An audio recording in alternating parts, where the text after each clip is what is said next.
Senator Kiko Pangilinan is back in the Senate. He ran for a fourth term on a compelling platform. Hello, pagkain, goodbye, gutom. Now he is a member of the majority, chair of the Senate Committee on Agriculture, and judging from an important intervention he made during the very first session of the Senate in the 20th Congress, a bridge between majority and minority. What brought him to this pass? And what can we expect from him in the next 6 years? Hi, I'm John Nery, and you are in the Public Square. Student leader, Quezon City Councilor, presidential assistant, vice presidential candidate, and senator for 18 years. Newly re-elected Senator Kiko Pangilinan is with us today. Thank you, Sen, for joining us in the Public Square. Oh, thank you, John, for the invitation. I'm very happy and thankful I'm here.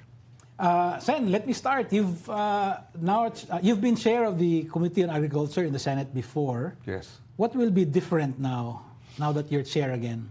Well, first, I have the experience, more experience. Second, the president actually has put agriculture front and center. And therefore, it is an opportunity for both the executive and the legislative to come together and address the long-standing challenges and problems of agriculture.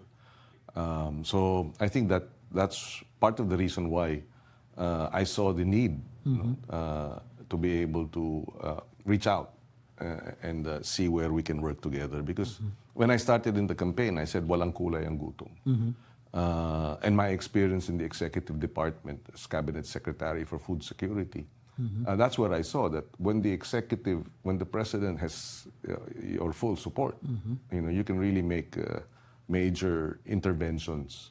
Our NFA importation, for example, during my time, we were able to reject overpriced rice from Thailand and Vietnam for the first time in 42 years. We were able to bring, and part of the result was that after a year of our leadership in the rice industry, rice prices went down by as much as 3 pesos per kilo, from 15% inflation to 0.8% nationwide. And when you manage rice and its prices, you actually tame inflation. And by September of 2015, it was the lowest inflation rate nationwide in 20 years. So having that experience, I know if the president is serious, and that's why I'm giving him this benefit of the doubt. If he is serious in addressing the challenges of agriculture, so am I. So if we work together, I think we can make serious headway in addressing long-standing problems in the sector. What does it mean to be chair of the committee? So you get additional staff, I assume. Is it a matter of setting the legislative agenda as far as agriculture is concerned, or is it oversight over executive departments? Both.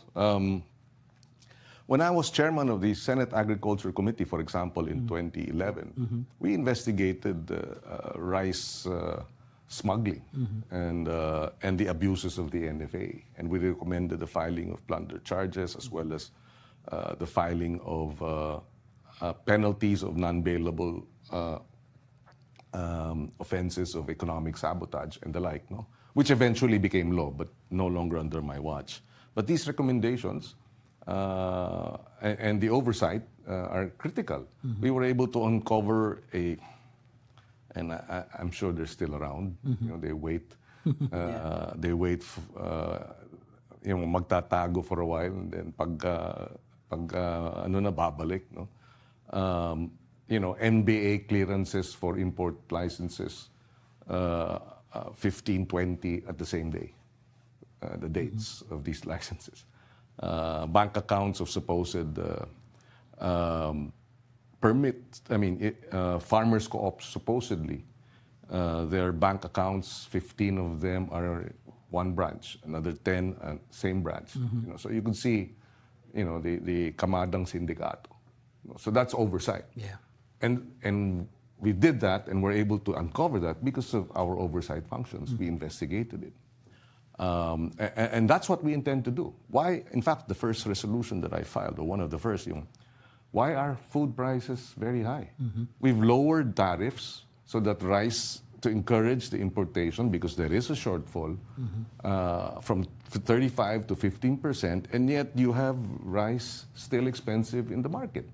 Who dropped the ball, and who should account for that, and who are behind all of this? This is what we want to pursue, because when we did it in 2014 and 2015, we were able to bring down prices of rice precisely because we went after the gaps. 6 regions, we filed cases against NFA managers, as well as suspended and blacklisted traders who were involved in hoarding. We confiscated in a period of 2 months about 500 million pesos worth of hoarded rice and smuggled rice. And this was in Luzon, Visayas, and Mindanao, in Zamboanga, in Iloilo, in Luzon, in Pampanga. So it was a clear message that we are fixing things. And when the traders saw that we were serious, they didn't want their rice confiscated, so they released it. And at the same time, precisely, we tempered and addressed the importation of imported rice. Because when government buys high, the message to the entire rice market is mataas ang presyo ng bigas. When government buys low, then the effect is, okay, mababa ang presyo. And so all these. Plus, of course, we manage the importation, hindi natin sinasabay dun sa harvest season. Because pag sinabay mo sa harvest season ng palay, pabagsak talaga ang presyo ng palay. And why? Why do it in harvest season? Di ba? Because it's an opportunity to exploit and buy it cheap. When you buy palay, you can actually buy it low, 5 pesos, 6 pesos, and then you can store it, warehouse it, and then anytime the rice prices go up, that's when you start milling it, because you can store it anywhere between 6 to 9 months and still have the good head. So these are, anyway, I can go on forever. So that's the oversight part. In terms of legislation, what would be your priority? Yes. We want House Bill number 1 is repasuhin yung rice tariffication measure. So we're looking at that. It's not my bill. My bill, of course, is the libreng almusal. But it's tweaked. I think it'll go to the Education Committee, but I'd like to have a joint referral, because a component of libreng almusal is that up to half of the food that is to be served should be sourced from local farmers and fisherfolk. So that's something that we want to happen. The Department of Fisheries, we have 4/5 territorial sea and 1/5 land and ocean waters. But the budget is skewed differently. And fish is the cheapest source of protein. And we have the 5th or 4th largest coastal waters in the entire planet. Indonesia has a longer coastline, yeah. Yes, and they have a ministry for fisheries. So that's what we filed that. The other is Department of Water. Irrigation, flood control. They're all in different departments. You have NIA, you have DPWH, you have LUA, you have electrification, etc. So we want Department of Water so that we can manage the water resources properly and address flooding as well. And then, we filed a resolution to investigate why rice prices are high. We filed a resolution to investigate how the Coco Levy Funds, Trust Fund, which should be about $1.30 billion, is being spent. We filed a resolution on how Sagip Saka, which mandates that government, without exempted from public bidding, no longer when government buys from farmers and fisherfolk directly. And therefore giving them access to the markets, and government should be a big brother, ensuring that the prices of the food or the agri-products that they're purchasing are fair market prices rather than the prices na binabarat sila ng middlemen. We want to know how is that being implemented, because government, both national and local, is the single biggest buyer of food every year. But they buy it from traders. They buy it from supermarkets. Why not allocate a portion of that, precisely budget, about, my estimate is about 150 billion at least. Government hospitals, government jails, army camps, police stations, DepEd feeding programs, calamity relief. All these are agri-products, rice, fish, etc. And yet they're not buying it from farmers and fisherfolk. That's the law that we passed. Exempted na. Why isn't it being implemented? Or if it's being implemented, why is it not being implemented in full? We'd like to know. We'll call all these departments and ask them, why aren't you implementing this law? And if you're not going to implement this law, and I don't see a plan regarding your purchasing directly from co-ops, I will have your budget deferred until that plan is clear. So that's oversight, and that's also legislation. Sen, the President famously or infamously promised 20 peso per kilo rice.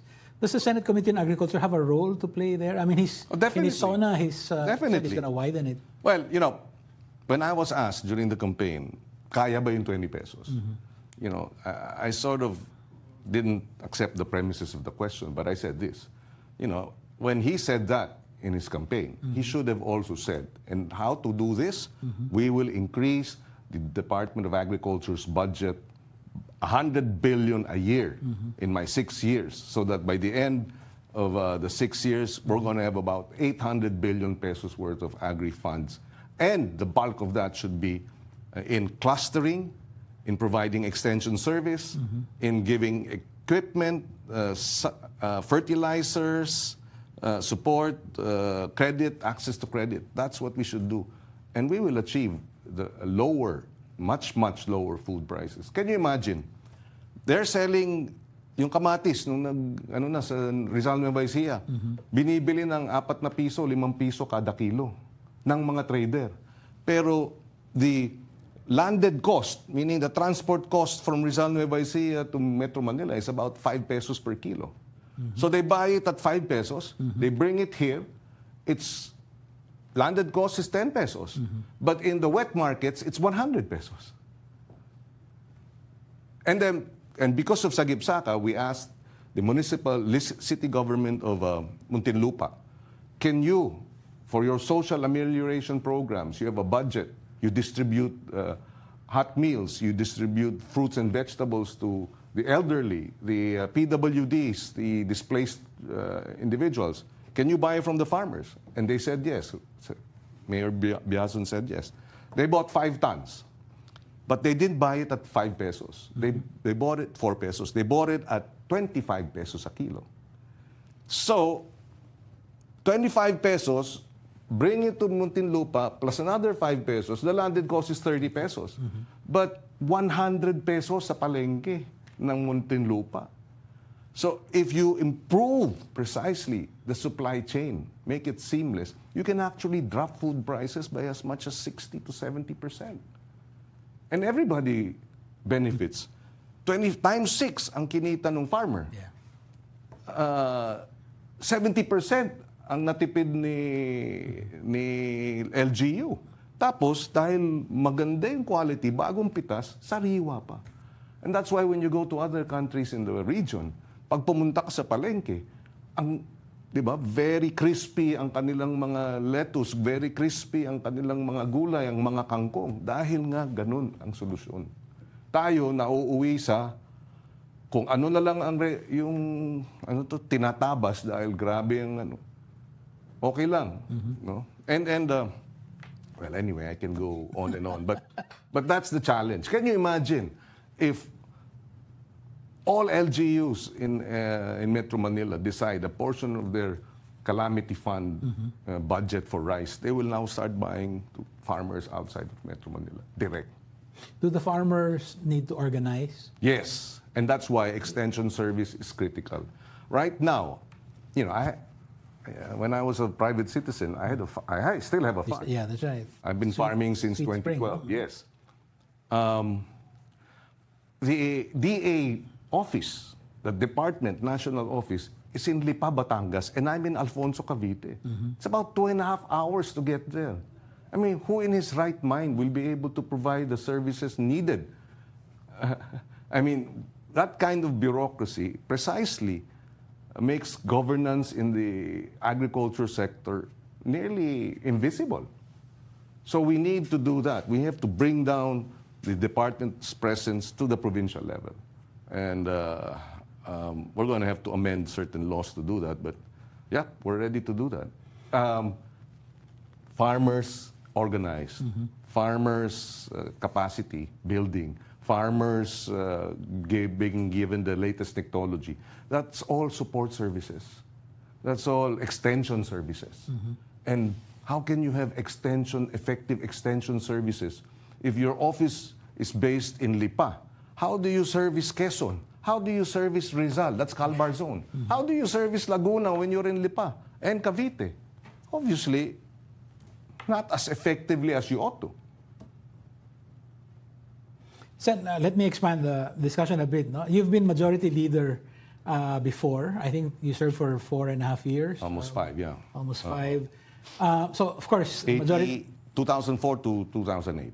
And the majority leader really runs the Senate. I mean, on a daily basis, right? You set the business. Well, yes. Ang tawag sa amin noon tagabukas at sara ng tindahan. You're there when the gavel is banged, and you're there when it's adjourned. Given that experience, Sen, what is your sense of the major legislation that you think this Senate will pass? Let's say in the next 3 years. And it's a little early. Not everyone has filed. Yeah, because they're still filing, no? But what do you think is in fact possible? Well, the regulation, although of course my view is different, but the regulation of online gambling, I would prefer a ban. No? Okay.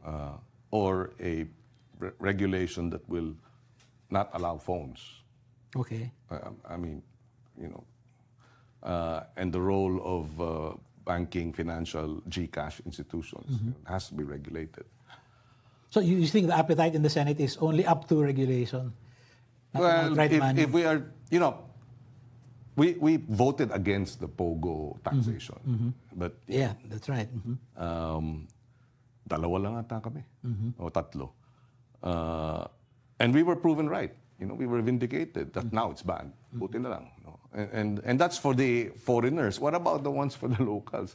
I have actually the family of one of my employees in the farm committed suicide because of debts galing sa online. I'm sorry to hear that.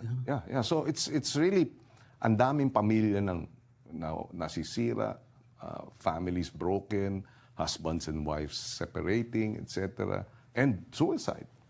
In fact, I saw meron daw 2,000 suicides this year according to the PNP. I want to ask them how many of that is because of gambling. I'm sure there are quite a few, a number of them. No? But anyway, so that's one. I think the rice tarification amendments will have to happen. At least that's on my end. The request of the president, there are a number of measures that were vetoed, but I wasn't in the Senate then. No? So I in our discussions yesterday, some of them will be retooled so that whatever was the basis for the vetoing will be clarified. But in my case, of course, the issue of Chinese aggression, I think, will be front and center also for us. The issue of I think online gambling will be. It's a bit early, no? But yeah. Do you think we need to recalibrate our positioning vis-a-vis China, given what's happening in the U.S.? Paano kaya yun? I mean, well, they're both. Sabi nga, well, the Singapore strategy is we want to be friends with both. We don't want to have to choose. And I think that should be the case. We should be able to maintain good relations with both without, of course, undermining our own national interest. I mean, they will do what they will do. What matters really is what do we intend to do.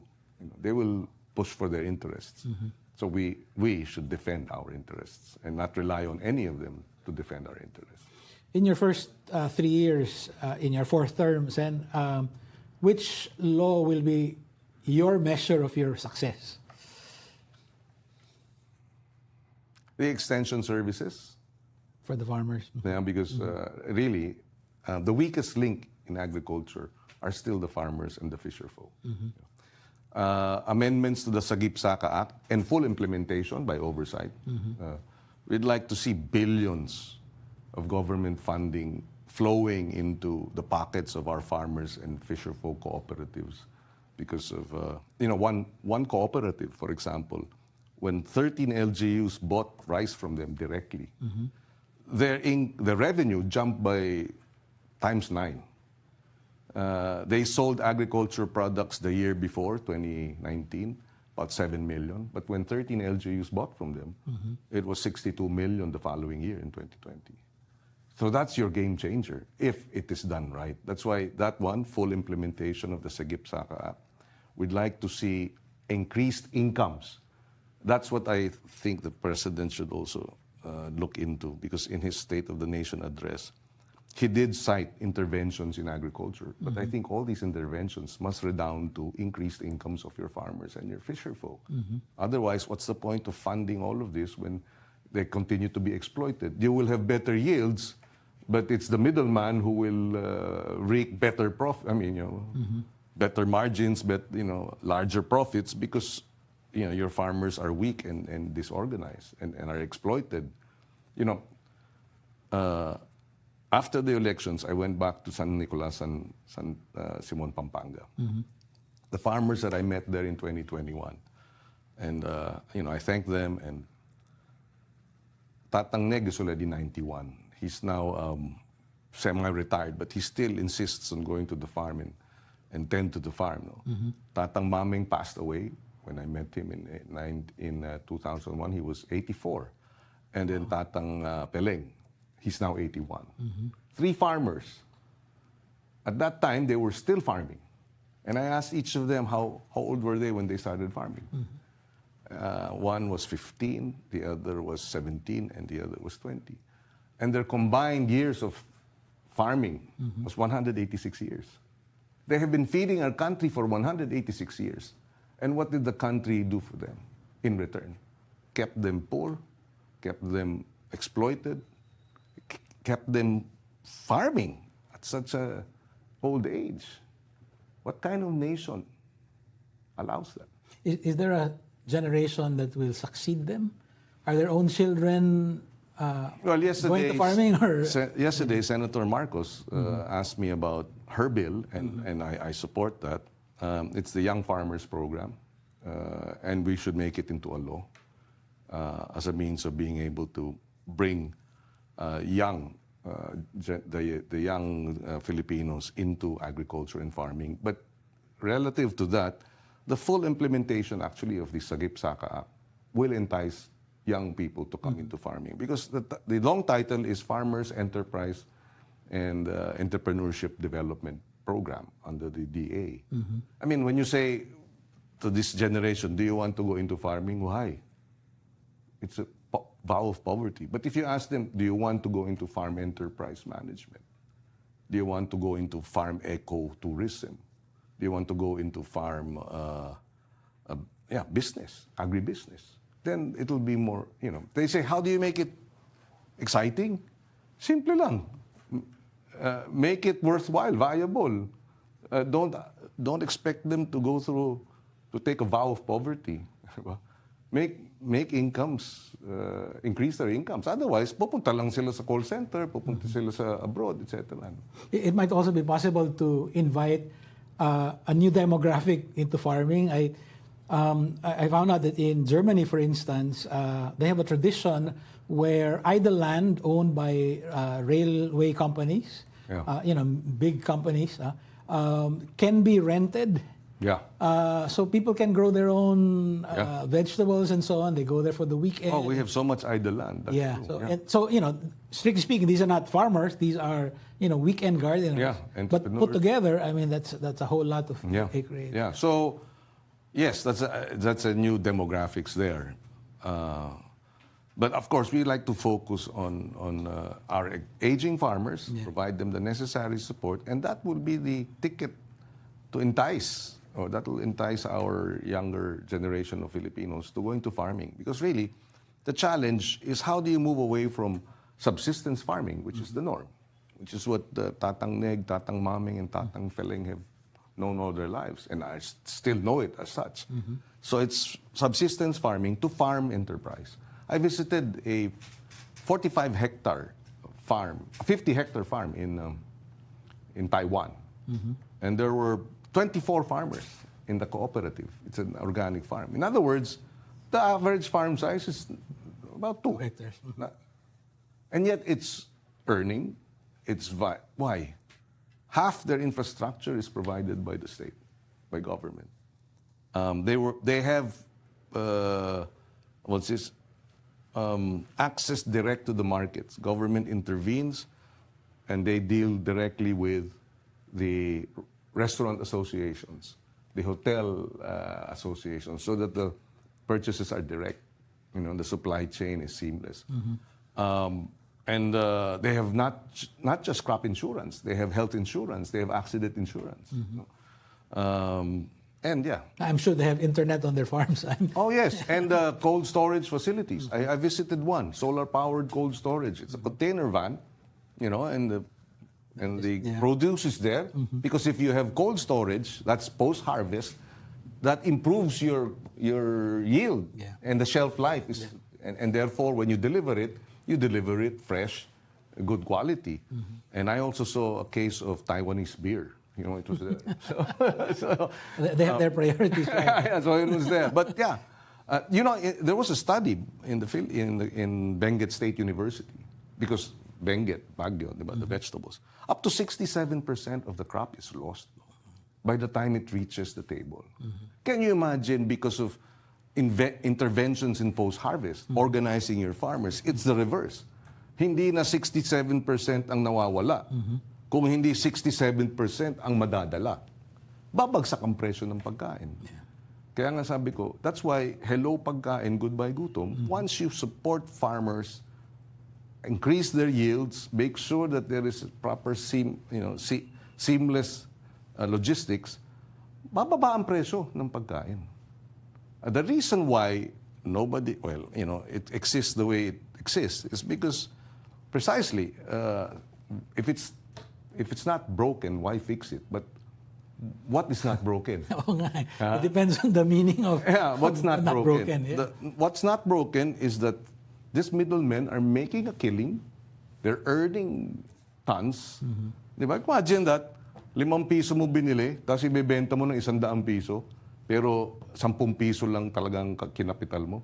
Di ba? So, and because there's a lot of money going around, not all, pero yung Department of Agriculture, would rather look the other way. Akong bahala sa'yo, di ba? Have you sat down with the Agriculture Secretary? Yes. Not as a private citizen. We sat down about an hour and a half. We started taking down notes. Are you aligned? I mean, yes, are you thinking on the same lines? Yes.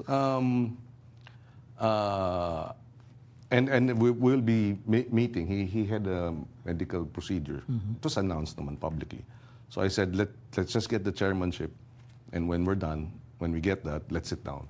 And yeah, we will. We are monitoring, and we've been texting each other from time to time. And for example, this issue of smuggling. Never ending. Today, if you smuggle 10 million worth, it's non-bailable, and you're caught. But if you Google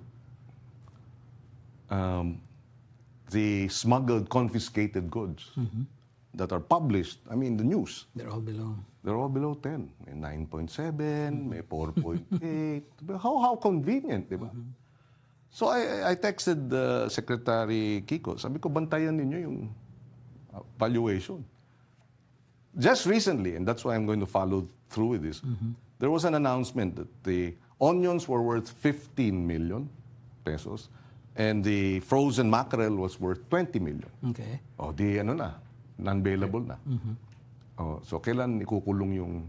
Kasi the new law, 2024 September, includes brokers, includes cargo handlers, and it's non-bailable. So, baka mamaya pagdating ng official documentation, yung 15 billion naging 9 na lang. O, hindi, yung 20 naging 9, yung 15 naging 7. Para hindi naman obvious. But yeah, that's what we have to guard against. And I've told SEC that we want to help. We'll help each other address that. It's a new law. Anti-economic sabotage. Yeah. Anti-economic sabotage for agriculture. Sen, which other committees will we expect you to be a major participant in? Of course, well, Blue Ribbon, but they say the Committee on Women is now the Blue Ribbon Committee. So maybe I'll be active there too. In fact, I asked Senator Risa, you should consider early on joining the majority and get the Blue Ribbon. Well, I think that was promised already. Well, in the Senate, things can change, diba? Depending on how the senators are able to manage things. But anyway, that's done now. But yeah, which other? Of course, education. The country's education crisis is huge. So how do we help there? Finance. We'd also be active in justice and human rights. The judiciary. I think the judiciary has to do more. I'd like to know, they say, why will there be respect for the rule of law when it takes 6 years for the punishment, if at all? Because the average case life in the first level courts is 6 years. Wow. Diba? And then you have a vacancy rate in the judge's position of up to 25%. In other words, 1/4 of the judiciary is empty. Well, it's not empty, but you have a pairing judge who also has his own caseload in his sala. And on top of that, he has to... So all of that are sources of delay. I understand the prosecution service vacancy is higher. I'd like to look at that too, because if the prosecution is not around, the case will have to be deferred or postponed. So if more than 25% of your prosecution service positions are not filled, then justice is delayed. And then, and the judiciary budget, they say it's enough, but I don't think so. I think we have to look into that, because my understanding, I could be mistaken here because it's been 3 years, but the combined budgets of both justice and the Supreme Court is about 30 billion. But you have a 6 trillion budget, and then it's what? Not even 1% or 2%. So I'm going to return to that issue of the budget of the Supreme Court in a bit, but you said that Senator Amy Marcos reached out to you because of the young farmers bill that she has. Have you heard from any of the other Duterte bloc senators? For instance, has anyone talked to you about, we want to amend the Pangilinan law? So Robin Padilla wants to lower the... Wala pa. Yeah, it's just the third day today. Yeah, pero wala pa. How do you think that will, yung dun sa lowering of the age of criminal liability, from to 10 years old, Grade 4, grade 3, grade 4. Yun na nga eh. Bakit yung 10-year-old na nagkasala, di ba? Sino ba nagkulang dun? Grade 4 lang yun eh. Nagkulang ang mga magulang. Nagkulang, kung hindi siya nakapag-aral, nagkulang ang gobyerno. Di ba? At pag tingnan mo ang profile ng mga kabataang menor de edad na involved sa krimen, galing sa broken family, dahil sa kahirapan, nagnakaw ng whatever, di ba? Nalulong sa gang, mahirap, broken family. So, kasalanan ng mga magulang, kasalanan ng komunidad, kasalanan ng lipunan na yung 10 taong gulang na grade 4 gumawa ng hindi tama. Pero sino yung paparusahan? Yung grade 4. Di ba? We have to have a broader... And the law does punish. Sabi kasi, those who act like criminals should not be treated like minors.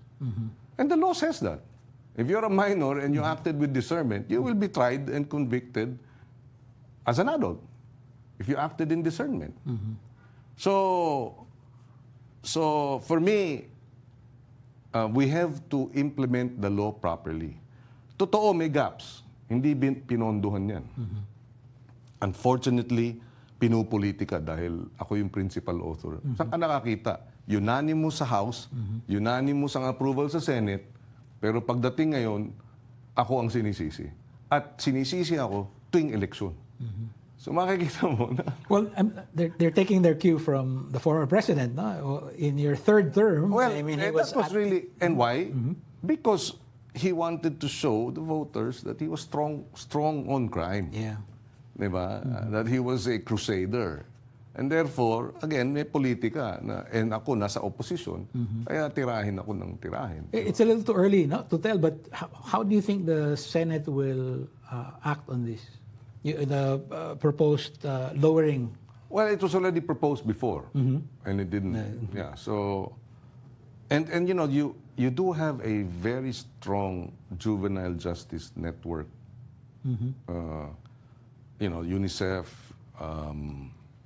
Child Rights Network, World Vision, church and faith-based organizations, and you know, who in his right mind will want, diba, to punish a 10-year-old grade 4 student with death penalty or you know with life imprisonment? I mean, so we'll see. Ang sa akin, hindi rin totoo na pagka minor de edad, walang parusa. Because that's the lie that's being spread over and over, na pagka minor de edad, dapat pakawalan. No. In fact, pag pinakawalan mo, you're committing a crime. That's right, yeah. And the law also provides and mandates that those who are victims of minors in conflict with the law must be given the support as well by the DSWD. So the challenge there is how do we increase funding support? You know, a successful juvenile justice system being run in Valenzuela, and that's why Sherwin, when the issue of amending the law came up, he opposed it. Because in Valenzuela, I think it's about, 80% of their cases involving children in conflict with the law have been rehabilitated and have had a second chance. Di ba? So, talagang dapat proper implementation of the law, hindi amending the law. In fact, may mga nagsasabi, oh yan, kailangan i-amenda dahil nga pinapakawalang bata. Hindi. Andun na. When a child in conflict with the law acts with discernment, he can be tried as an adult. That's what happened to the Magwad killings. The two were minors, but they have been convicted because they acted with discernment. They're now in jail. So it works.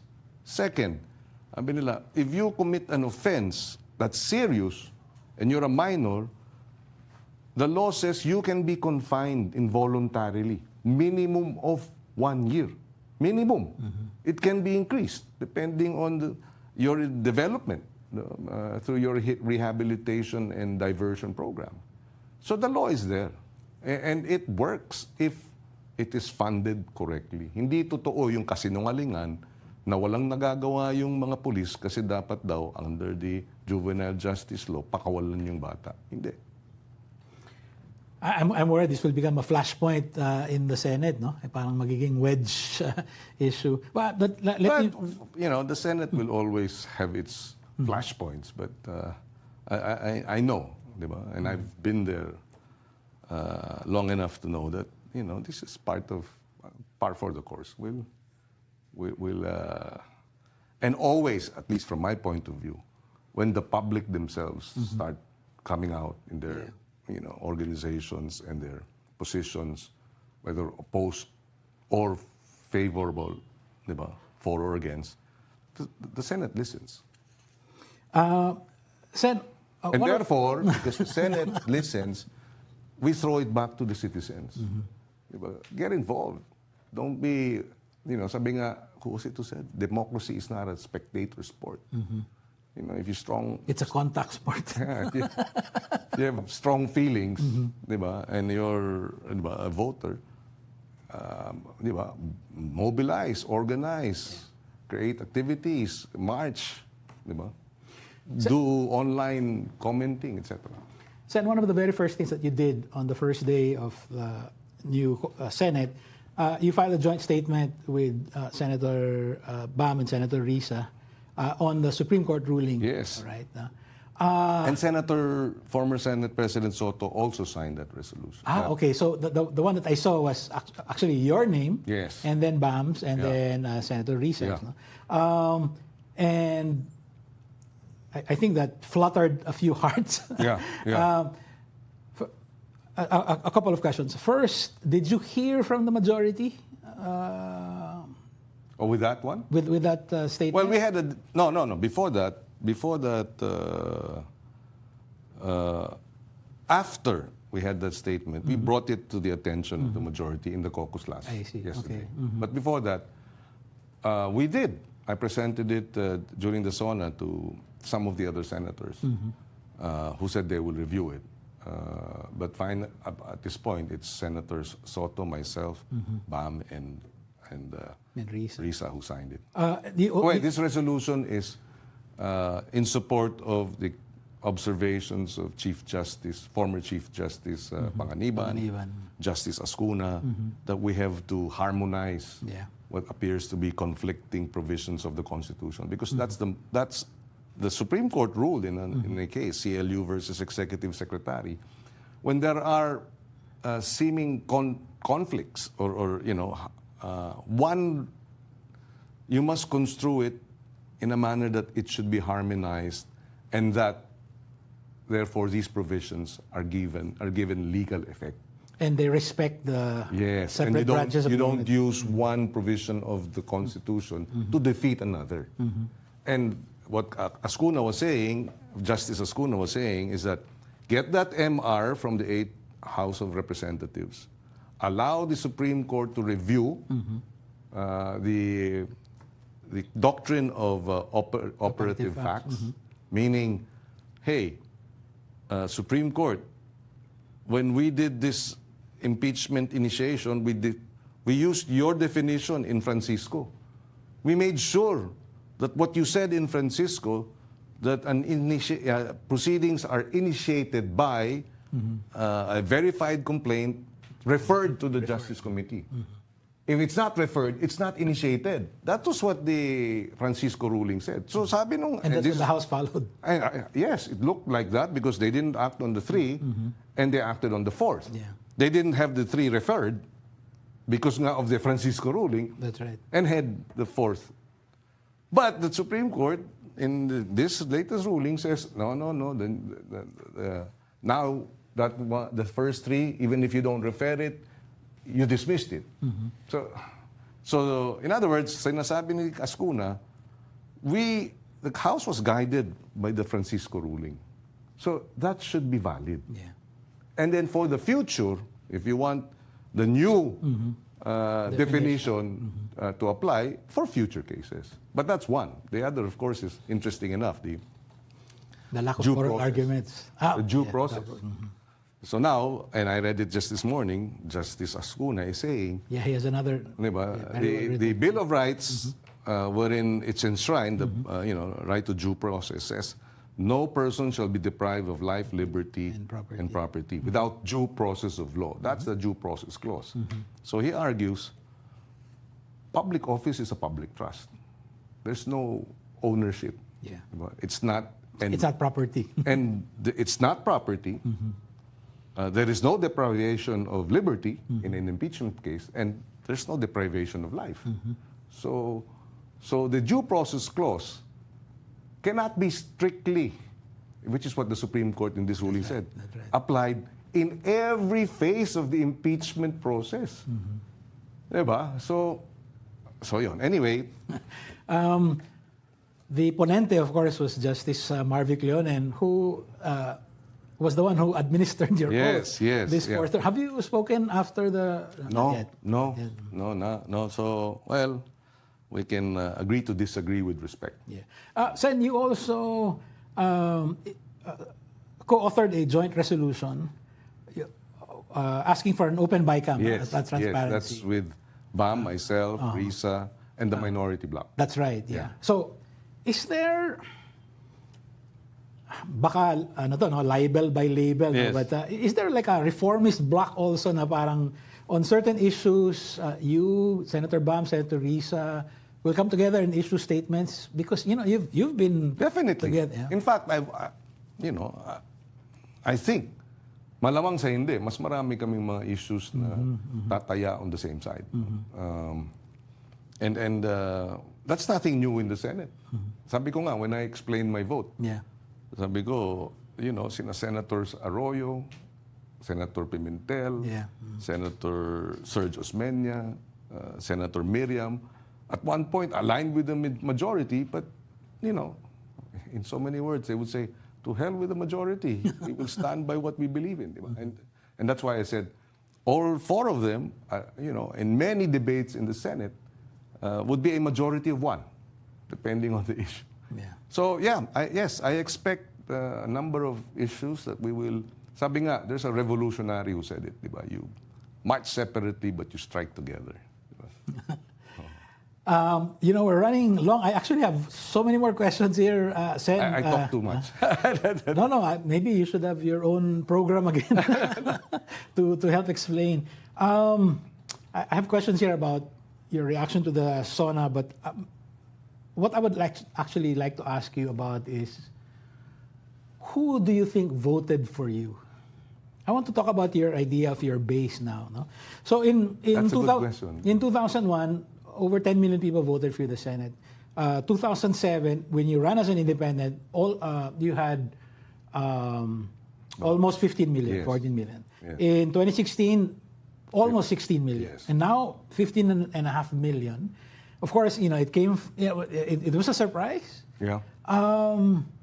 Come from behind. Yes. Finish. There Against was all odds. there was this survey by WR Numero that classified the way people self-identified, the way survey respondents self-identified. And so, parang, if I remember correctly, it was only like 4% identified themselves as opposition. Yes. More identified with Duterte, more Yes. identified with Marcos, and Yes. so on. The people who voted for you this time, do you think, you got votes from Duterte and Marcos, plus, your usual voters?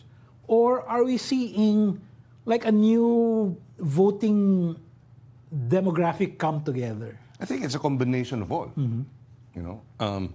But I've seen this before. Sabi nga ni, what's his name now, Mark Twain, history does not repeat itself, but it often rhymes. In 2007, I ran an independent campaign. I didn't join Estrada, I did not join Arroyo, because I asked both of them to resign. Even as they were asking me both to join their tickets. Because I said, Estrada has been, ousted, therefore there is a lot of disappointment. And then 4 years later, another president betrays the public trust with Hello Garci. So I said, in the span of less than 5 years, the highest offices of the land, diba? Betrayal, disappointment, disenchantment. So the people, I said then, were disillusioned and looking for, leadership. Fast forward to 2025, also a midterm election. The two of, nagbabangga ang, bato. Diba? Nag-aaway. Diba? Both attacking each other, bringing down, diba? Throwing everything. So again, the people are disappointed, disenchanted. And as I felt then, coming into these elections, I said, there is an opening for none of the above, and then we'll go to us. Of course, I had to guard against wishful thinking, as, you, you can imagine it. Nobody runs to win. I mean, nobody runs thinking he will lose. But the numbers were there. Highest poverty incidence since 2004. Highest hunger incidence since the lockdowns when nobody had jobs and there was no market. There was nothing to buy in the markets. Highest level of, or lowest level of optimism since 2009. That was coming into 2025. So I said, people are disenchanted, disappointed. I also knew then, as you cited the figures, position, administration, a big chunk are neither for or against Duterte. For the hardcore. No, they're not even. They don't consider themselves partisan. In other words, they listen to politics and they say, I don't care. All I want to do is survive today. They're too busy trying to make a living that when they see toxicity in politics, they tune out.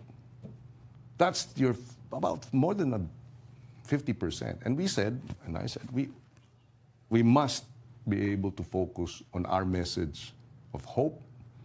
We repeatedly said we brought down food prices, rice prices before. We were able to save government $7 billion when we were in the NFA because we refused to accept bribes. And we were able to bring down rice inflation. So we repeated that over and over as our message. And yeah, people responded. Why do you think there was I don't know if it's correct to say, but there seems to have been a late surge in support for you. Do you see that as, people finally tuning in? There's a huge chunk of the electorate finally say, oh, it's a few days before the election. Recency pa rin eh. We knew, di ba, that it was a tight fight. The difference between number 12 and number 18, where I was, I was 16 to 18, was about 3%. And I know for a fact, in 2021, when I was a candidate initially for the Senate, you can actually gain 7 million votes in a 30-day period. I mean, then 30. Now it's even quicker because of social media and enabled. No? So I knew that 3% is a tight fight. It's pretty much statistically tight. And from 9, actually, number 9 to number 18 was about 6%. Yeah. So I said, the end game is important. And the message in the end game is important. So sabi ko, that's the only way we can, it's a class, kumbaga sa karera ng kabayo, di ba? I remember when I was a kid. Into the home stretch, the red flag is up there, they go.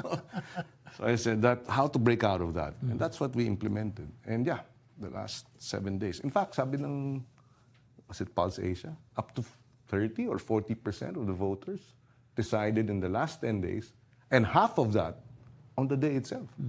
And I think part of that is because there's so much clutter. There's so much noise.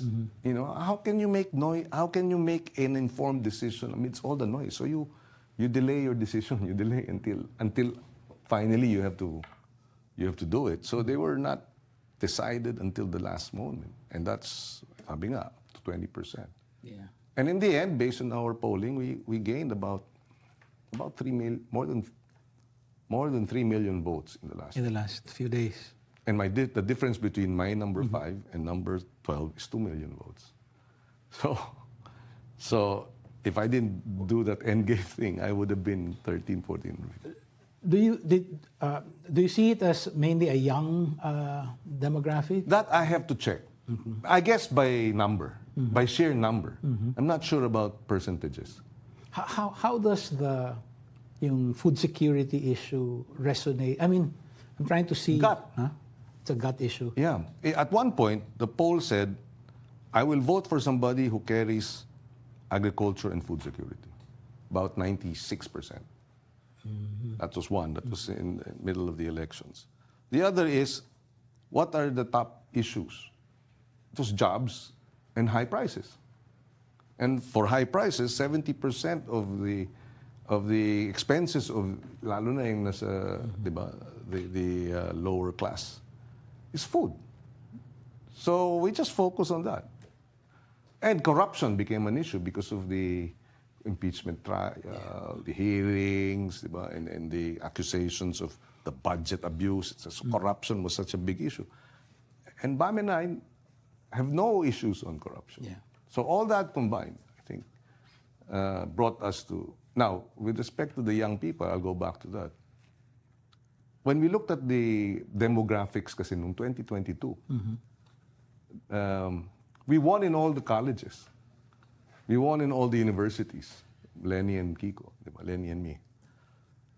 So, ibig sabihin, kung sila lang ang bumoto, panalo na kami among the kabataan. But based on the poll of, I think it was SWS, the bulk of the 18 to 24 voted for BBM and Sara.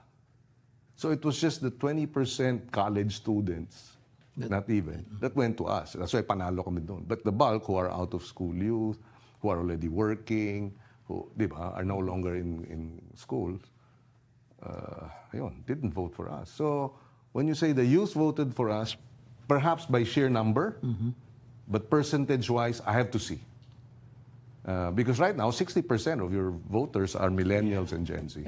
I'm fascinated by the possibility that you might actually be representing a new base. No, it's not. What if the usual analysis that you got a few votes from the Dutertes, a few votes from here, is wrong? What if, in fact, you were representing something else, something new? Because I mean, the scale of your victory, and of course the related victory. There was a protest vote. Yeah. There was a protest vote. So even in the House, no, it's in a chair. Yes. And there was a protest vote in 2007. Why do I say that? I won. I didn't join ERAP, I didn't join GMA. I was number 5. And Trillanes won, yeah. He didn't even campaign. Yeah. He couldn't campaign, he was in jail, but he won. He won, he was number 11, but I won, I was number 5. Which, you fast forward to today, di ba? Trillanes was the angry vote then. So Bato and Go are the angry votes today. Kasi nga, kinulong si Duterte. So I was the hope vote then. I won despite being independent. Kakarag-karag. I remember, I have a copy of that book that... The indie book. Yeah. Indie, yeah. So BAM and I won. And not just won, but we won big. BAM was number 2, I was number 5. And I was the valedictorian of trolling. So that also gave... Summa cum laude. I had all, I was trolled from the January up to May. Non-stop. That calls for an entirely separate episode. No, but we can talk about your but interesting adventures. Enough, interesting enough, we learned from the China-Taiwan elections in China, Taiwan. They said, once you detect trolling, within 2 hours, it has to be responded to. You have to respond. So you had a quick response team? Yes. And then second is you don't respond by, an eye for an eye. Diba? If you can respond by doing a jiu-jitsu, turning a negative into a positive, or humor, diba? Then do that. That's more persuasive. Because it'll be more toxic when you attack. So people will just... And I think... history-wise, your decision to sue YouTube, I think... yeah, but that hasn't been resolved. Yeah, but, maybe that would be a very important milestone. But I don't think so, because I got 90... there was one episode or one incident where I was there, and they had 4 versions of mocking me and insulting me. One was I was eating banana leaves. Kumakain na down ng saging. The other was, hindi naman talaga ako umiinom ng mainit na sabaw, kunwari lang. In other words, inauthentic. Yung isa, yung kaldero, di ba, na gatas ng kalabaw. So, 3 or 4. And 90 million views. But we had to rebut. Yeah. Di ba? I think that was the difference. This is the Mar Rojas treatment in 2016, no? Yes. But maybe the difference was the response. We answered. And we were interviewed. Sharon was interviewed on radio and TV and AM radio and FM. And we would always say, this is fake news. And I think it backfired. Alam mo naman yung kumbaga sa pelikula, di ba? FPJ, binugbog ng binugbog. Tapos sa dulo, nagkasimpatya yung tao, di ba? So baka parang ganun din eh. Underdog. Yeah, yes. Because nga, grabe. Even Vice President Lenny, when we were talking during the campaign, grabe yung paninira sa'yo. Grabe. It was really horrible. But we just kept answering it. Isang sagot namin eh. Kasi hindi daw ako humihigop ng sabaw. Sabi namin, issue sa inyo yung hindi humihigop ng sabaw. Pero ni minsan, hindi humigop sa kaban ng bayan. Di ba? Parang you turn it around. And you ride on the meme. On the meme, and therefore, marami kaming sinagot na ayun, wow, meron pa, wow, dagat. They spliced it because I went to the ocean in Capiz, Roa City, and then my was, ito ang dagat. Wow, dagat. Alam niyo bakit ako nandito? Naalala ko kasi nung mga ang anak ko may asthma. At core memory na dinadala ko sila sa dagat para guminhawa ang kanilang pakiramdam. Yun. They cut all the rest and just put, ito ang dagat. Wow, dagat. So, and they really mocked me. Ito ang Meralco post. Wow. And then may yung canned laughter. Tapos basta, binabo yung aking pagkatao. In other words. Biglang natuwa yung iba. Na naging yung natawa yung tao, nag-viral eh. So, somebody came up to me in Bukidnon. Senator, anniversary namin bukas ni Mrs. eh. Pwede mo bang sabihin, ito ang anniversary? Wow, anniversary. Oh, sige. So, they were, ganun. So, Jiu-jitsu nga, jiu-jitsu. Yeah, jiu-jitsu. Yeah. Sen, we've really run long, but can I ask one more question? And this has to do with the SONA of President Marcos Jr., his fourth. No? Perhaps the most compelling part was towards the end when he, in my view, triangulated himself against the political class and said, mahiya naman kayo, talking about corruption sa flood control projects. But he was quite specific. No? He wanted an audit and so on and so forth. And he wanted for it to be done right away. My question to you is, can a Marcos, like our president, in fact, act against corruption? Well, stranger things have happened. so yeah, why not? I mean, if he's serious, diba? Like I say, for me, if he's serious really about bringing down food prices, we can work together and make it happen. The important thing there is that you really kailangan tutukan. I've been in, like I said, I've been in the cabinet. I've been in the department, secretary, executive branch. Pag hindi mo tinutukan, hindi mangyayari. And I think critical here, we'll watch and we'll wait, monitor, sino ang magiging ombudsman niya. Kasi doon dadalhin yan eh. Di ba? So, and you can see how powerful an ombudsman can be. So, yan ang sabihin na nating litmus test. But in the end, tutukan niya. Sen, will you be in the Commission on Appointments? At this time, no.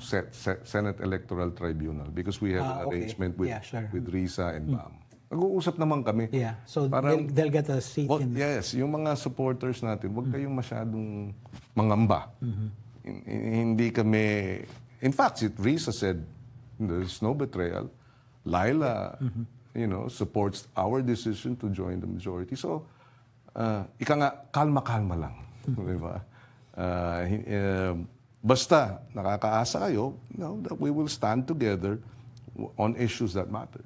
Diba? Impeachment is one. The accountability is another. And Laila said that too. So, yeah. We're looking forward to being able to, how do you call it, move the needle. And of course, hindi pa tapos to. Kailangan talagang tutukan niya yun na nga, itong, maganda yan eh, yung flood control. No? When Pinoy became president, I remember this, when he was campaigning, sabi niya, dati ang politiko ang namumursyento sa proyekto.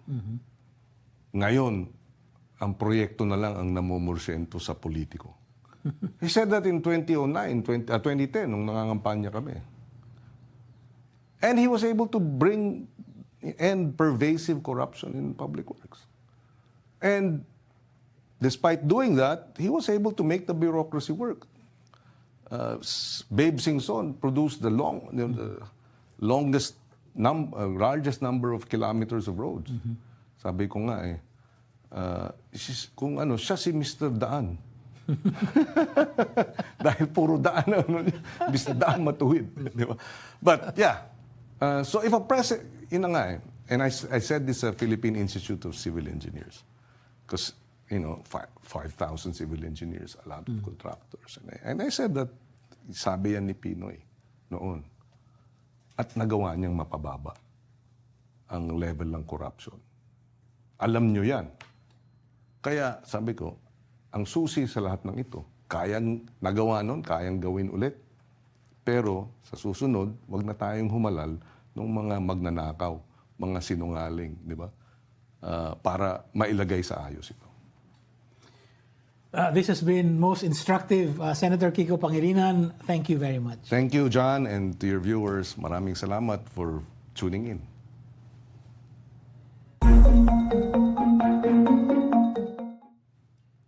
And that's it for us today. The next step for engaged citizens, as always, is to take a more active part in the democratic project. Please download the Rappler Communities app and join the chat room of your choice. And if you haven't yet, join Rappler Plus. Thank you. This is John Nery. See you in the public square.